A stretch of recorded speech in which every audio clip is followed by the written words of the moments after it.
Hello বন্ধুরা, তোমাদের সাথে আবার আমি চলে এসেছি একটা নতুন ভিডিও নিয়ে।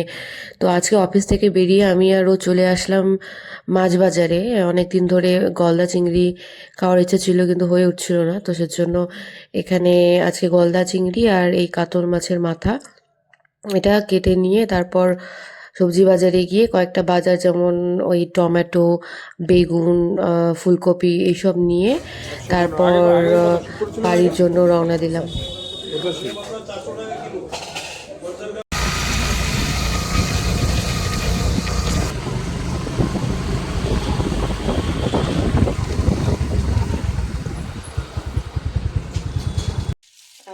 তো বাড়িতে চলে এসেছি বাজার টাজার করে, সব বাজার তো হয়ে গেছে তোমরা দেখলে। তো এখন সেই গলদা চিংড়ি আর কাতল মাছের যে মাথা এনেছিলাম ওটা এখন ধোবো, ধুয়ে ভেজে তারপর রান্না করব। এই যে সেই গলদা চিংড়ি তোমরা দেখতেই পাচ্ছ, এটার মালাইকারি করব আর মাথাটা রেখে দেবো, মুগ ডাল দিয়ে যে খায় ওটা করব। তো আজকে তেমন বেশি সময় নেই, আজকে ওই গলদা চিংড়িটা করে রাখবো, করে তারপর কালকে সকালে উঠে অফিসে যাওয়ার আগে ওই যে কাতল মাছের মাথাটা আছে ওটা দিয়ে মুগ ডাল করবো। তো তোমাদের সাথে শেয়ার করছি, তোমরা সাথে থেকো।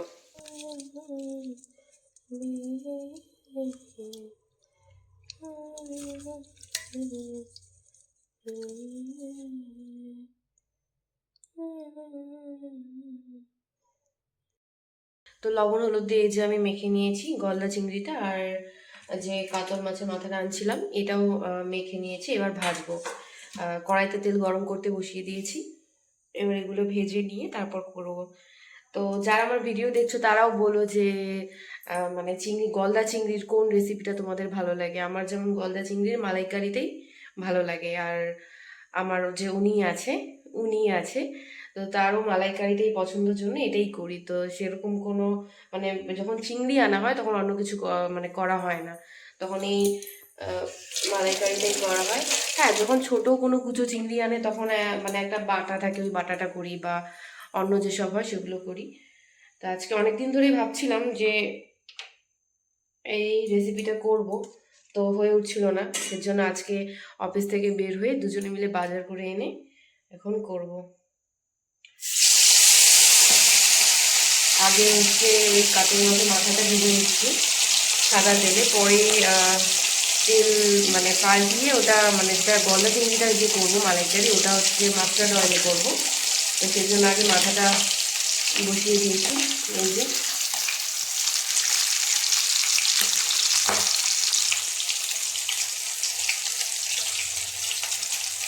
তো এই দুদিন তেমন কোনো রান্না ওরকম করে করা হয়নি, ওই মোটামুটি যেটা হয় আর কি, নর্মাল ভাত ডাল বা এগুলো তো এগুলোই খাওয়া হয়েছে। তো আজকে ভাবলাম ভালো কিছু করা যাক, দুদিন ধরে দুজনেরই ভালো কিছু খাওয়া হচ্ছে না, তো সেই জন্য স্পেশাল কিছু রান্না করা যাক। স্পেশাল কিছুর মধ্যে এই চিংড়ি মালাইকারিটাই মনে হলো করি। তো তোমরা আজকে কী কী রান্না করেছো ডিনারে, বা কী কী তোমাদের বাড়ির লোক যে আছে, মা বলো বা তুমি বলো, যেটা রান্না হয়েছে সেগুলো শেয়ার করো। এগুলো ভাজতে ভাজতে ওই চলে আসছে, তো এসে দেখলে কিছু রান্না হয়নি।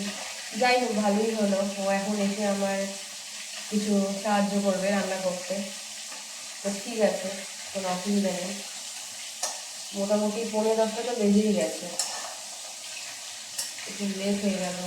সব কিছুতেই আমার একটু লেটই হয়ে যায় কেন যেন।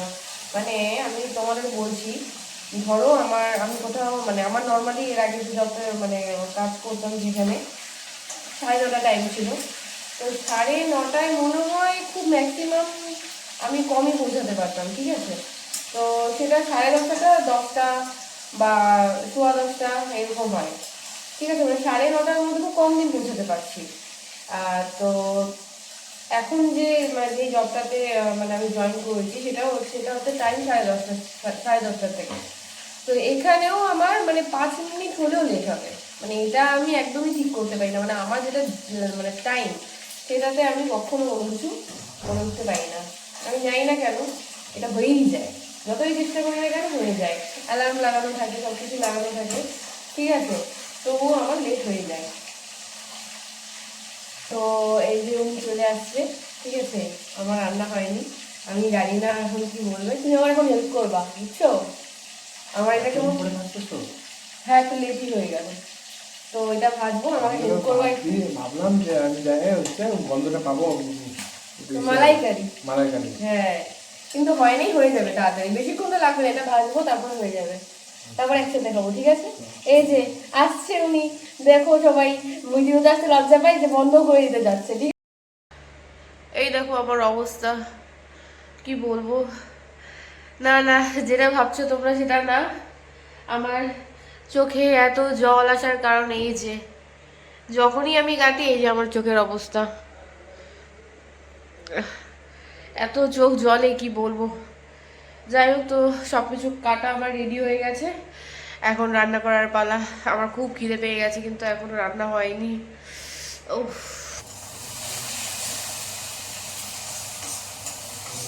তো আমার রান্নার মাঝপথ চলছে সব, আমার রান্না আর কিছুক্ষণ পরেই হয়ে যাবে, তারপর একটু ভাত করতে হবে, ভাত টাত করে তারপর আমরা খেতে বসবো।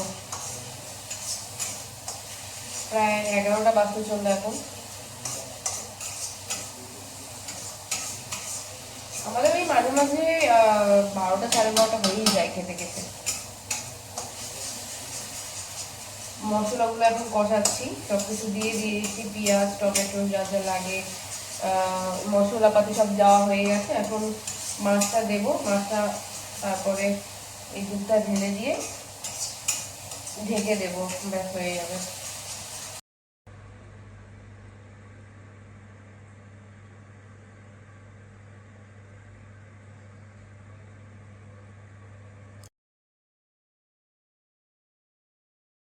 তো হ্যালো, এখন আমরা খেতে বসলাম, ঠিক আছে? আমার রান্না টান্না সব হয়ে গেছে। তো সেই চিংড়ির মালাইকারি, ঠিক আছে? এই যে ও প্রথম বাইটটা নিল, কেমন হয়েছে বলো, সত্যি বলবা? তুমি ভয় পাই বলতেছো নাকি? সত্যি বলো কিরকম হয়েছে। সত্যি বলতেছি বলে তো মুখ থেকে আওয়াজ বের হচ্ছে না। ভালো হয়েছে? হুম, কতটা ভালো হয়েছে? সেই অনেকটা, অনেক মানে তোমার মতন। অনেকটা? আচ্ছা, এবার হচ্ছে চিংড়ি মাছের বাইটটা নাও একটু। আমি এখনো ট্রাই করিনি, ঠিক আছে? ও সত্যি বলছে না মিথ্যা বলছে সেটা আমি চিংড়ি বলবো। মাছের আর কি বাইট নেবো, চিংড়ির পুরো ফ্লেভারটা তরকারিতেই চলে আসছে। চিংড়ি মাছের বাইট নেওয়ার দরকারই নেই। তাড়াহুড়োর মধ্যে করেছি অফিস থেকে এসে, তো এত তো প্রশংসা করছে, দেখা যাক কেমন হয়েছে, আমি নিজে ট্রাই করে বলতে পারবো। চিংড়ি এত ছাড়ার পরে বাছার পরে তো অল্প টুকুন হয়ে যায়। আরে খাও তো অ্যাটলিস্ট ভিডিও। কি অবস্থা। তো যাই হোক, এখন আমি খাবো, হ্যাঁ, দেখি কিরকম হয়েছে।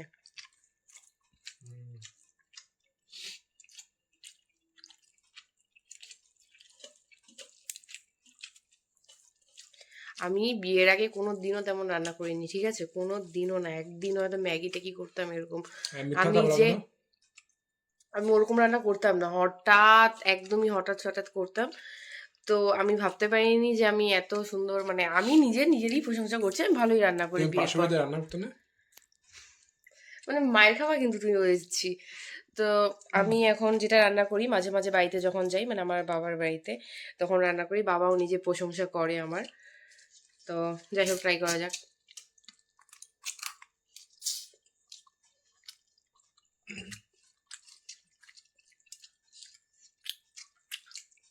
সত্যি দারুণ হয়েছে, নিজের প্রশংসা করতে লজ্জাই লাগছে, বাট ঠিক তো। বেশি বলে না, সবাই নজর দিবে, খাওয়াতে নজর লাগবে। কিভাবে? খাওয়াতে নজর লাগবে না, মোটেই না, কোনো খাওয়াতে নজর লাগবে না, বুঝছো তো? তো যাই হোক, ভালোই হয়েছে। আজকের মতো এইটুকুই, দেখা হচ্ছে তোমাদের সাথে পরের ভিডিওতে। এখন খেয়ে দিয়ে তাড়াতাড়ি ঘুমাতে হবে, কালকে অফিস আছে, 12টা প্রায় বেজেই গেছে। চলো টাটা, গুড নাইট, আবার দেখা হচ্ছে তোমাদের সাথে খুব তাড়াতাড়ি।